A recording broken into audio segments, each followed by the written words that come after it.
दरम्यान हे सगळं होत असतानाच आपण बघितलेलं होतं काल बीडमध्ये आपल्या स्टाईलनी अजित पवारांनी अधिकाऱ्यांना झापलेलं होतं. आज पुण्यामध्ये देखील त्याचाच पुढचा अंक पाहायला मिळालेला आहे.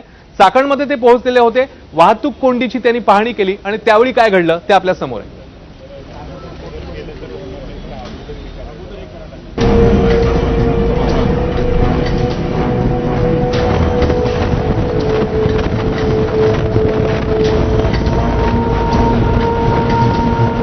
पुण्यातील चाकण भागातल्या वाहतूक कोंडीवर तोडगा काढण्यासाठी आज खुद्द उपमुख्यमंत्री अजित पवार ऍक्शन मोडवर आलेले पाहायला मिळाले.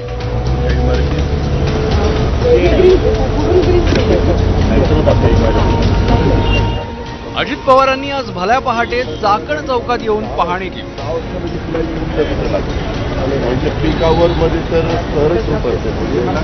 या पाहणीत अजित पवारांनी वाहतूक कोंडीबाबत काय म्हटलंय तेही ऐका. कलेक्टर तुम्ही बघितलं, आता मी गाडीत असताना बघत होतो, जरा गाडी थांबली 6 वाजले. 6 वाजता लगेच लाईन कुठं लागते, म्हणजे पीक आवर मध्ये तर सहरच होत असेल. दरम्यान अजित पवारांनी पिंपरी चिंचवड पोलीस आयुक्तांना खडसावलं. मध्ये थांबतात ते सगळं आपलं ट्रॅफिक ट्रॅफिक थांबलं तो असं नाही ना, मूर्खासारखं गाड्या मध्ये चालत करतात कोणाला माहिती. हे केलं ट्रॅफिक जाऊ दे, गाड्या जाऊ दे.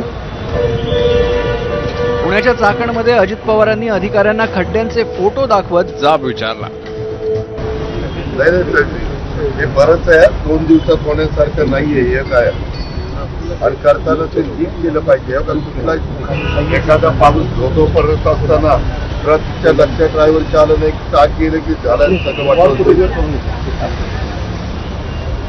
हो का, सगळं करतलंय.